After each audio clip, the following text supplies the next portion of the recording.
Ayan po mga kabida, isang magandang oras sa lahat at welcome po sa aking channel. Nako po, isa daw miyembro po ng ICI po mga kabida, no? Plano hong magbitiw po sa kanya hong posisyon, ano? Dahil ho sa kawalan po ng pag-asa at kakulangan po ng kapangyarihan daw mga kabida, no? Nitong komisyon na ito sa pagpapatupad po ng kanilang hong mandato to investigate dito ho sa maanumaliyang flood control project po, ano, mga kabida. Ito ho ang isiniwalat po ni Caloocan City Congressman Edgar Erice, ano, mga kabida, sa kanyang privilege speech po kahapon, ano, sa floor po ng Kamara de Representantes po, mga kabida. Mantakit nyo ha, ultimo yung contempt power po mga kabida, wala. Okay? Paano po yan maging epektibo kung ang commission wala hong contempt power? Okay? Ang ibig sabihin po ng contempt power po makabida, no? Yung kakayahan po ng commission kapag tumanggi po makabida yung kanilang iniimbitahang personalidad, ano? Pwede po nilang i-cite in contempt, ano? Wala eh. Paano ho yan na magiging epektibo po yung commission na yan, ano? Mga kabida. Ilang linggo na po ano na nag-operate itong ICI, wala palang kapangyarihan ni. Okay? Yung subpoena power po nila, ano, walang silbi yun. Alright? Eto, babasahin ko lang po ito pong article po ng Ang Balita ngayon, ano. Babasahin lang po natin itong portion ng article na ito, ano, mga kabida.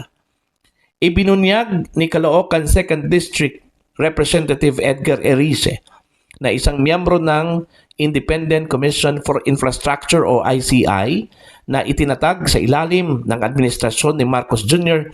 ang nawalan na ng pag-asa at posibleng magbitiw dahil sa kawalan ng kapangyarihan ng komisyon.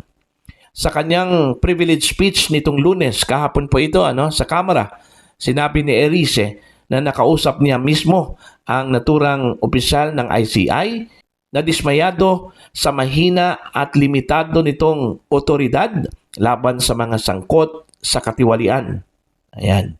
Giit ni Erice, walang silbi ang investigasyon ng ICI kung hindi ito mabibigyan ng contempt powers upang papanagutin ang mga opisyal at individual na tumatangging sumunod sa mga subpoena. Ayun. Hinimok ng kongresista ang Malacanang at ang Kamara na aprubahan na bilang urgent ang House Bill number 4453 o Independent Commission Against Infrastructure Corruption Act of 2025 upang bigyan ng ngipin ang ICI na mismong inatasan ni Pangulong Marcos Jr.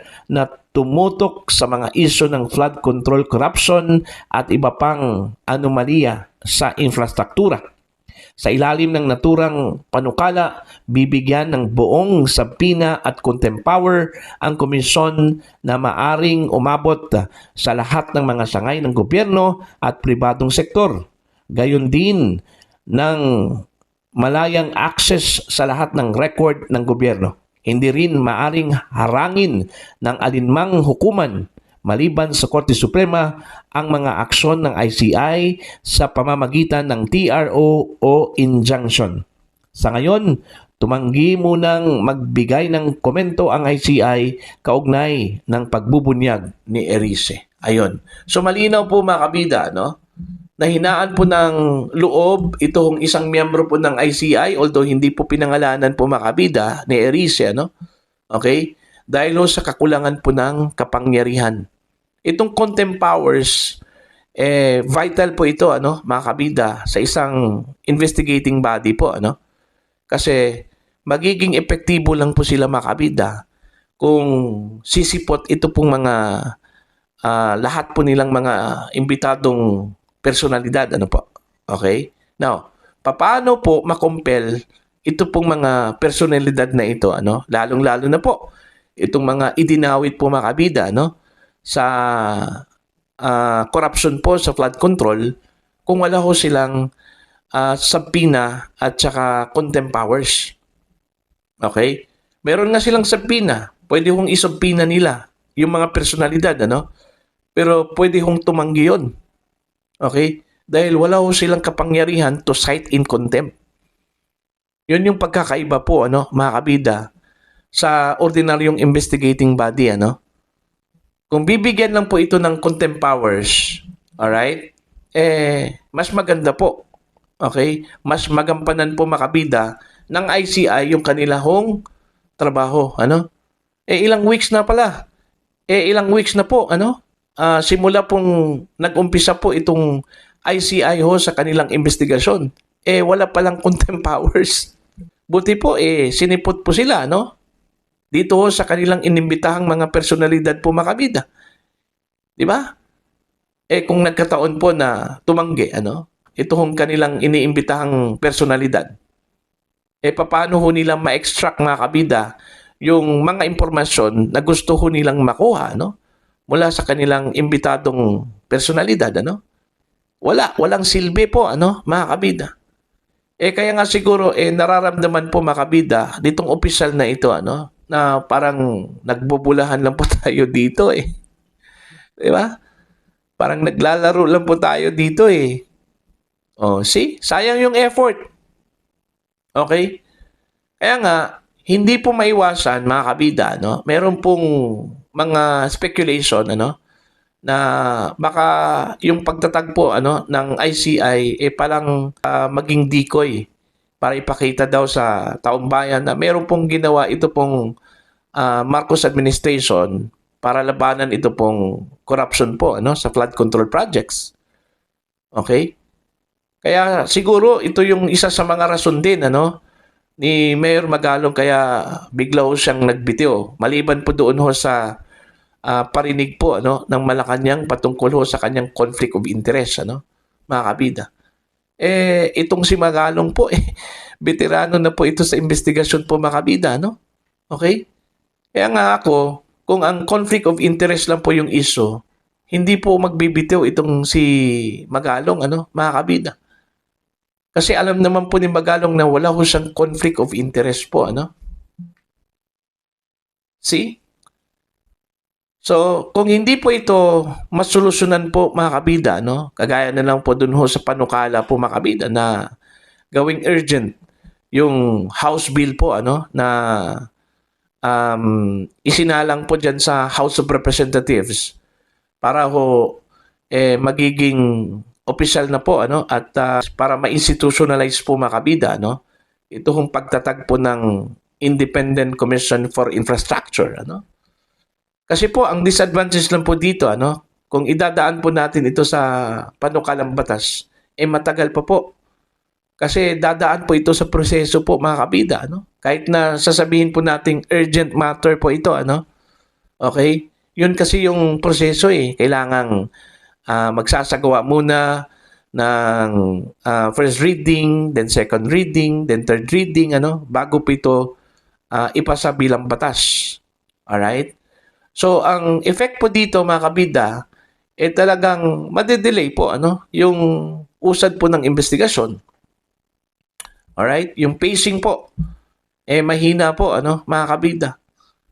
Kasi, kung ito lang po yung pagbabatayan po ng komisyon, ano, yung kasalukuyang struktura po, mga kabida, at kondisyon, wala Mahinang nila lang po, ano, mga kabida. Dapat pinag-isipan muna ng Malacanang bago po ito itinatag. Actually, nung unang itinatag po ito, mga kabida, ito na po yung duda po, ano, ng ilang mga kritiko, ano, mga kabida, na magtatatag daw si Pangulong Marcos kunwari, ano, ng isang independent commission, pero yung commission na yon walang silbi. Diba? Dahil hindi ho bibigyan ng full powers. Yung Senate Blue Ribbon Committee, suspendido na. Yung House of Representatives na investigasyon, suspendido na ata, ano? Kasi yun nga yun yung sinabi po ng mga ilang kongresista po, mga kabida, ano?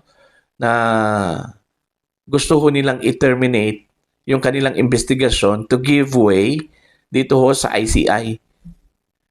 So, kung ganito, mahinang ICI, suspendidong Blue Ribbon Committee at non-functional po itong investigasyon po ng House, walang silbi yung investigasyon po mga kabida, no?